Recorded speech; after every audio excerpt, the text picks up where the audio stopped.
Olá, pessoal, tudo bem? Sou o professor Alisson, professor de Geografia, e na aula de hoje nós vamos falar um pouco sobre o espaço brasileiro.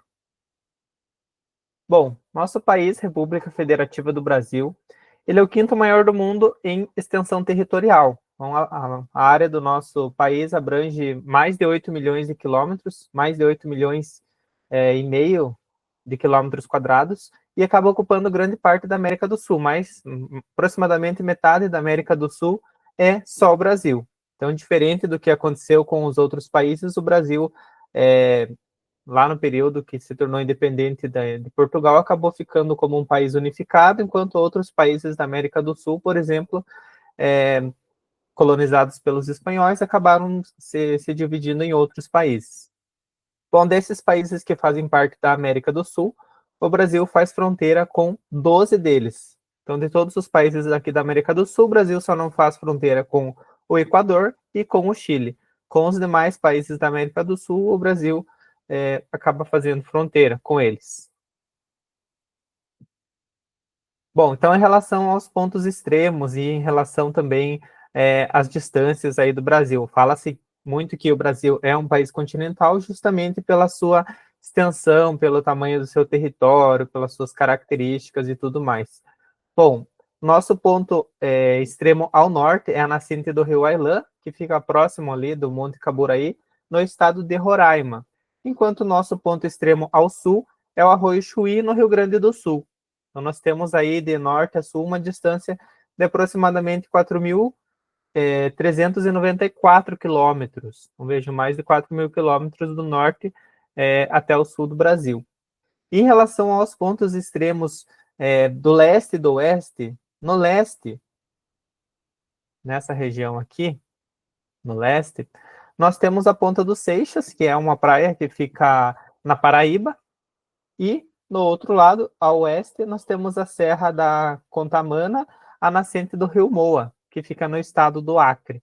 Então, aqui, de leste a oeste, de oeste a leste, nós temos também uma distância de 4.326 quilômetros. Então, vejam que as distâncias elas são muito parecidas, aproximadamente 70 quilômetros ali de diferença em relação à distância norte-sul para a distância leste e oeste. Então, a distância é praticamente a mesma, para vocês perceberem, então, como o nosso país é grande, como ele tem uma grande extensão territorial também. Em relação à posição geográfica do nosso país, então aqui está circulado em vermelho, em relação aos outros países do mundo, a localização do Brasil. Então ele está localizado no hemisfério sul, a maior parte do país no hemisfério sul, então ele é cortado aqui pela linha do Equador, e 93% do território fica ao sul da linha do Equador, enquanto 7% do território fica ao norte da linha do Equador. Então, ele fica praticamente quase todo no hemisfério sul, com exceção de alguns municípios ali da região norte que ficam no hemisfério norte. Então, o Brasil é cortado, inclusive, pela linha do Equador, que ela passa pelo estado do Amapá, pela capital, Macapá. Então, temos uma capital do estado no Brasil que é cortada pela linha do Equador. Também somos cortados pelo Trópico de Capricórnio, aqui a aproximadamente 23 graus ao sul de latitude. Nós temos o Trópico de Capricórnio, que também acaba passando aqui pelo nosso país, passa pelo Paraná, passa pelo estado de São Paulo, tá? Então, a partir disso, grande parte do país fica aqui nessa zona tropical, então, próximo da linha do Equador também. Então, nós temos climas equatoriais, climas mais quentes, climas tropicais nessa região aqui, e também o clima subtropical, porque nós temos áreas do país que estão abaixo do Trópico de Capricórnio, ou ao sul do Trópico de Capricórnio, certo? Então, a partir disso, nós também vamos ter uma certa diversidade de climas, que depois vão estar relacionados à diversidade de vegetação, graças a essa distância aí que nós temos norte e sul do país. Também temos uma distância grande leste a oeste. Bom, sobre as latitudes e longitudes que o Brasil está localizado. Então, como eu falei para vocês, parte do país está no hemisfério norte, então a linha do Equador passaria aqui, aproximadamente. Então, nós temos uma parte do território que está no hemisfério norte, que vai desde 5 graus de latitude ao hemisfério norte até 33 graus de latitude sul. Então, nós temos aí 5 graus ao norte da linha do Equador e 33 graus ao sul da linha do Equador, até lá o Arroio Chuí, no estado do Rio Grande do Sul. E, em relação à longitude, nós estamos totalmente no hemisfério oeste. Então, o meridiano de Greenwich, que divide o mundo em leste e oeste, ele não passa pelo nosso país. Nosso país não é cortado pelo meridiano. Então, nós estamos totalmente no hemisfério oeste. Deixa eu voltar aqui. Ó, então, aqui nós temos o meridiano. E vejam que o Brasil fica totalmente no hemisfério ocidental, ou no ocidente, ou no oeste também. Poderíamos falar isso.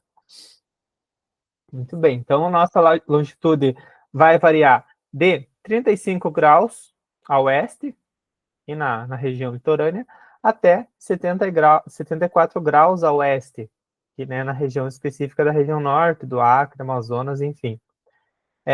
E essa posição aí do país, ela vai influenciar o clima, vai influenciar a vegetação, vai influenciar a insolação, como os fusos horários, que tem uma aula específica sobre fuso horário. Quem tiver interesse pode voltar, pode procurar no canal que tem uma aula específica sobre fusos horários. Então, essa distância de leste a oeste vai fazer com que o Brasil tenha alguns fusos horários. No caso do nosso país, ele tem 4 fusos horários, porque tem uma distância muito grande, mais de 4.000 quilômetros em relação a leste e oeste. Em relação a norte e sul, que vai influenciar bastante a latitude, nós vamos ter influência na vegetação e nos tipos de clima. Então, esse mapa aqui mostra os tipos de clima que nós temos no Brasil, variando desde climas equatoriais, próximos da linha do Equador, passando por climas tropicais, climas semiáridos, até chegarmos aqui em um clima subtropical. E aí, na região sul do país, quase toda ela está ao sul do Trópico de Capricórnio. Então, é um clima diferente, um clima com características diferentes do clima equatorial. Então, percebam que essa grande extensão do país de leste a oeste e de norte ao sul vai trazer também algumas implicações em relação às características do país. Certo? Olha quantos climas aqui o Brasil tem. Então, muitos países têm um clima, no máximo 2. Agora, países grandes, países continentais, como o Brasil, Estados Unidos, Rússia, China, eles vão ter uma variedade grande de climas. E o Brasil tem extensão tanto norte e sul, quanto extensão leste e oeste. Vai influenciar, né, desde a insolação, nos fusos horários, até os tipos de vegetação, tipos de climas, também tem altitudes que a gente vai falar um pouco mais para frente.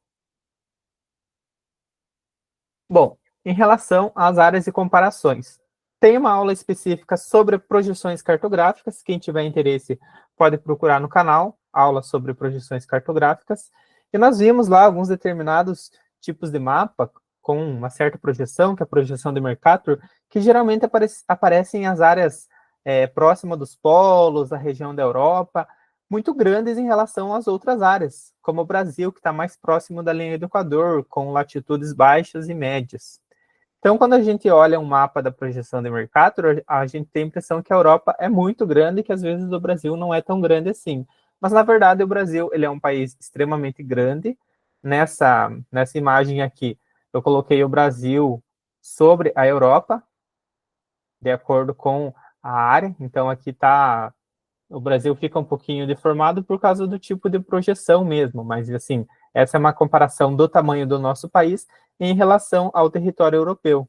Então, vejam aqui que o Brasil ele acaba ocupando uma grande área aqui da Europa. Olha, é muito maior do que muitos países da Europa. Muitos países caberiam dentro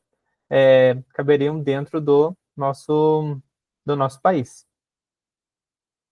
Então, quais países que são maiores do que o Brasil, especificamente? A Rússia, Canadá, China e Estados Unidos. Então, o Brasil é o quinto maior país em extensão territorial do mundo. Ocupa ali aproximadamente 50% da América do Sul e quase comparável à Europa inteira, aqui tirando a Rússia, comparável à Europa inteira de tamanho, para vocês perceberem, então, como o nosso país é grande.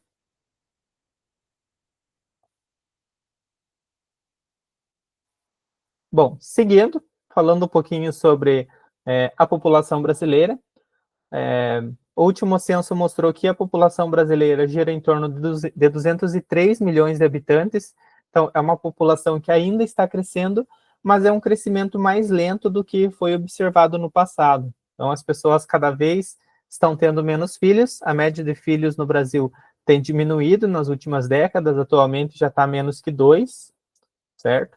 Então, a tendência é que a população ainda cresça nos próximos anos, até as próximas décadas, depois ela acaba se estabilizando e depois, até o final do século, provavelmente ela vai começar a reduzir, porque tem essa tendência das pessoas terem cada vez menos filhos, por várias questões, desde métodos contraceptivos, inserção das mulheres no mercado de trabalho, planejamento familiar, custo de vida, tudo isso vai influenciar para que as pessoas tenham cada vez menos filhos ao longo do tempo. Atualmente, nós somos o 7º mais populoso do mundo, já fomos o 5º. Então, há alguns países que ainda estão com crescimento populacional muito rápido já até ultrapassaram o Brasil em relação ao crescimento da população, ao tamanho da sua população. E essa população brasileira, aí os 203 milhões de habitantes, ela não está distribuída de forma igual no país. Há uma concentração muito grande em algumas regiões, principalmente nas áreas litorâneas. Olhem nesse mapa aqui da densidade demográfica, que quanto mais escuro esse mapa aparece, significa que tem mais pessoas. Então vejam que há uma grande concentração da população na região litorânea. Se nós fizéssemos uma faixa de aproximadamente 200 quilômetros aqui no litoral, nós teríamos mais de 50% da população concentrada nessa área. Então, por que a população está concentrada nessa área e não está concentrada lá na região norte, por exemplo, ou centro-oeste? Porque as primeiras cidades surgiram na região litorânea, na região do nordeste, depois do sudeste, depois outras regiões, como o sul. Muitas cidades surgiram aqui, então ciclos econômicos aconteceram também nessa região. Tudo isso fez, então, com que as grandes metrópoles, com que as grandes cidades acabassem surgindo e crescendo nessas áreas. Quase todas as capitais do Nordeste, por exemplo, ficam na região litorânea, com exceção de Teresina, no Piauí. Aqui na região Sudeste nós temos duas, ainda nós temos Florianópolis, que são capitais que ficam na região litorânea. Então, as atividades econômicas, o surgimento de vilarejos, que depois se tornaram cidades, tudo isso acabou influenciando com que a população ficasse realmente mais concentrada nas faixas litorâneas, enquanto outras regiões depois tiveram políticas públicas, criação de estradas e tudo mais, para que essas regiões fossem ocupadas. No caso de Manaus, por exemplo, que está aparecendo essa manchinha mais escura, nós temos o polo industrial de Manaus, que fez com que a região ali específica crescesse, atraísse pessoas com o surgimento de empregos e tudo mais, mas no restante do estado, por exemplo, muito pela floresta amazônica, a gente percebe que não há uma concentração tão grande de pessoas. Então, a média aqui da densidade demográfica do Brasil fica em torno de 25, enquanto regiões são extremamente habitadas, como a região de São Paulo, região metropolitana de São Paulo, nós temos regiões no norte, no centro-oeste, que nós temos menos de uma pessoa por quilômetro quadrado. Bom, ainda um pouquinho aqui sobre a densidade demográfica que eu estava falando para vocês. Na zona litorânea, nas áreas litorâneas, nós temos a maior concentração de população e a maior concentração de população em relação às regiões nós temos no centro-oeste, né, no sudeste. Então, no sudeste é onde nós temos aí a maior parte da nossa população, com São Paulo e Rio de Janeiro sendo as cidades mais populosas. São Paulo ultrapassando ali os 12 milhões de habitantes e o Rio de Janeiro ultrapassando 6 milhões de habitantes. Então vejo que são números assim expressivos. São Paulo acaba se tornando aí uma das maiores cidades também do continente americano, não só do Brasil, mas também é uma das maiores cidades do continente americano. E enquanto regiões menos densas, nós vamos ter a região centro-oeste e a região norte também, muito ainda por áreas protegidas da floresta amazônica na região norte, a região centro-oeste tiveram políticas para tentar integrar essa região no passado, mas ainda nós temos muitas atividades econômicas agrícolas sendo desenvolvidas na região, mas temos habitantes também, temos população, temos grandes cidades, inclusive a capital federal, no Distrito Federal, Brasília, fica localizado na região centro-oeste. A época que foi feito, que era um dos objetivos também fazer uma integração maior entre as regiões brasileiras, tentando deixar a capital mais centralizada em relação ao território. Por isso que Brasília fica aqui nessa região específica no estado de Goiás. Bom, quais implicações políticas que nós temos em relação a toda essa extensão do território brasileiro? Então, esse grande território ele vai exigir políticas que sejam descentralizadas, não políticas que saiam apenas de Brasília, iguais para todas as regiões, porque cada região, cada estado vai ter uma característica própria, vão ter características diferentes. Por exemplo, a região sul, o estado do Paraná, Santa Catarina, Rio Grande do Sul, eles possuem necessidades que às vezes são diferentes do que os estados do norte necessitam, como Roraima, Amazonas, Pará, Acre. Então, é preciso que as políticas públicas elas sejam relacionadas às características de cada região, para que elas atendam especificamente as pessoas e as necessidades daquele lugar, daquela região específica, porque senão as políticas públicas, se elas não forem descentralizadas, se elas não considerarem os aspectos e as especificidades de cada lugar, elas acabam ficando muito geral e às vezes não atendem às necessidades específicas de cada população. As populações vão ter necessidades específicas. Quem mora no Rio de Janeiro, no estado do Rio de Janeiro, tem necessidades diferentes do que quem mora no estado do Tocantins, por exemplo. Então, isso exige políticas que também sejam pensadas para cada local. Outro desafio se refere à integração nacional. Então, nós temos ainda áreas que não temos integração regional por ferrovias, por rodovias, como o estado do Amapá. Então, no estado do Amapá, nós não temos estradas que levam até o estado do Amapá, então não é possível ir de carro até o estado do Amapá por estradas e nem por linha férrea. Então, isso acaba ainda sendo um grande desafio para a integração nacional dos nossos estados. Tá? Outros estados que só possuem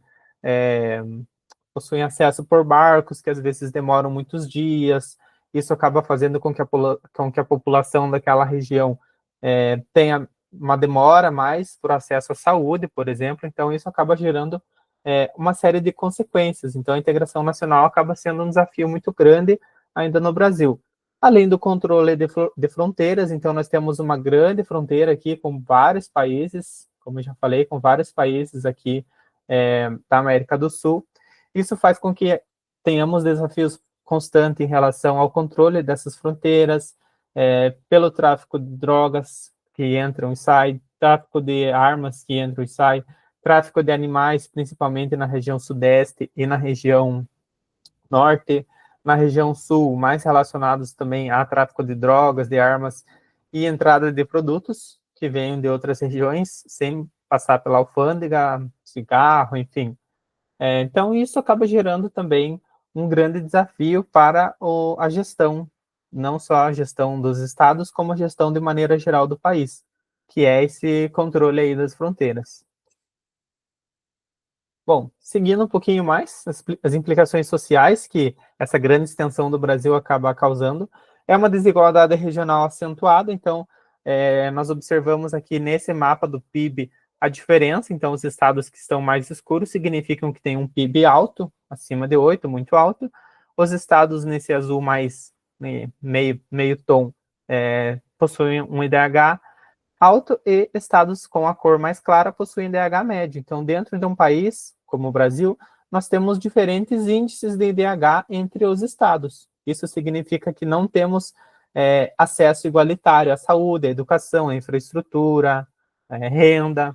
Então, nós temos aqui ainda uma desigualdade regional muito acentuada.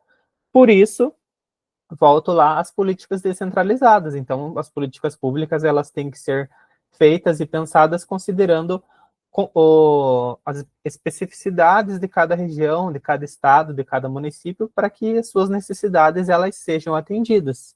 Porque o estado de São Paulo precisa de políticas públicas diferentes do que o estado do Maranhão, por exemplo, porque há uma grande diferença regional entre os dois estados. Nós temos também questões de migrações internas, como o êxodo rural do campo para a cidade, ou de regiões para outras em busca de empregos, em busca de melhores oportunidades também. Aconteceram muito no passado e ainda acontecem hoje em dia. E as implicações econômicas disso. Então, o Brasil é um país com uma grande diversidade de recursos naturais. Tem um grande potencial para agricultura, tem um grande potencial para mineração, tem um grande potencial para geração de energia, mas ainda falha um pouco na falta da infraestrutura, pela falta da integração nacional entre as regiões mesmo, para que esse potencial seja mais aproveitado, e tem o grande desafio da conservação ambiental, da sustentabilidade, de produzir energias cada vez mais limpas. O Brasil tem potencial para produzir energias que sejam renováveis, que causem menos impactos. Por exemplo, nós quase não utilizamos o carvão, enquanto alguns países são extremamente dependentes do carvão mineral, que acaba gerando muita poluição. Tá? Mas, por outro lado, nós passamos por desafios como o desmatamento, como as queimadas.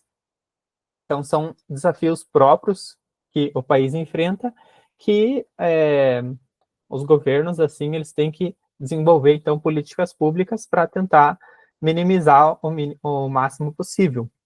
Aqui, esse gráfico mostra um pouco da composição do PIB brasileiro. Vejo que a maior parte do PIB acaba vindo do comércio e de serviços, que acaba gerando renda, porque tem muitas pessoas empregadas aqui, então acaba circulando muito dinheiro no comércio e nos serviços. Nós temos a indústria, também, que acaba sendo importante para a geração do PIB, e a agropecuária também. A agropecuária, tanto nos produtos que são voltados para exportação, quanto para importação. Aqui ela pode ser dividida, então, entre os commodities, que são produtos que vão para fora do país, e produtos que ficam aqui, produtos que são produzidos pela agricultura familiar, por exemplo, que são mais voltados para a alimentação da população mesmo. Bom, nós temos uma grande diversidade natural e cultural no país. Esse mapa, por exemplo, mostra os biomas, que são ali relacionados aos tipos de vegetação no país. Vejo que nós temos pelo menos 6 biomas: a Amazônia, a Caatinga, o Cerrado, o Pantanal, a Mata Atlântica e o Pampa. Então, ainda nós temos muitos desafios em relação também à conservação ambiental dessas áreas. Falaremos um pouco mais nas próximas aulas sobre os tipos de vegetação, mas nós temos muita diferença em relação à conservação de alguns biomas para outros. Pensem, por exemplo, o bioma da Mata Atlântica, onde a grande população brasileira está concentrada aqui, então acaba sendo um dos biomas que nós menos temos remanescentes ainda de vegetação. Bom, em relação ao país, ao Brasil no mundo, o Brasil acaba sendo considerado um país em desenvolvimento, mas que possui um papel de liderança regional. O Brasil faz parte de blocos econômicos como o Mercosul, faz parte do BRICS, que não é exatamente um bloco econômico, mas são grupos de países aí em desenvolvimento que têm por objetivo trocas comerciais, favorecer a integração entre eles. E o Brasil tem um grande potencial ainda para crescer como potência ambiental, como potência agrícola, que podem ser ainda, esses potenciais podem ainda ser mais aproveitados nos próximos anos, nas próximas décadas. Então, para a gente finalizando aqui já essa aula, lembrem lá do Brasil: grande extensão continental, posição geográfica, estratégica, próximo ali da linha do Equador, tem uma grande área litorânea, uma grande diversidade de recursos, uma grande diversidade populacional também, pela formação da sua população, acaba passando por grandes desafios em relação à política, à infraestrutura e à economia, e pode assumir ainda papéis cada vez maiores de relevância global em relação a recursos, biodiversidade, população, economia. E uma questão aqui para finalizarmos. O Brasil possui grande extensão territorial e está inserido em diferentes zonas climáticas. Essa característica é consequência de sua posição longitudinal entre o Índico e o Atlântico, sua posição em áreas de baixas latitudes e diferentes altitudes, sua localização apenas no hemisfério norte, sua divisão política em grandes regiões e seu relevo predominantemente montanhoso. Então, está falando aqui um pouco do clima, porque o Brasil tem muitos climas. E a resposta é a letra B, porque a localização em baixas latitudes, baixas e médias latitudes. Então, a gente vai desde 5 graus de latitude norte até 33 graus de latitude sul. Vejam que o Brasil tem uma grande variedade, uma grande diversidade ali também de latitudes. As altitudes também acabam influenciando. O Brasil, não, apesar de não ter grandes cadeias montanhosas igual os Andes, ainda nós temos uma boa variedade ali de altitudes que serão faladas também em uma outra aula sobre o relevo brasileiro. Certo? Então, pessoal, por hoje era isso. Agradeço a atenção de vocês e até a nossa próxima aula.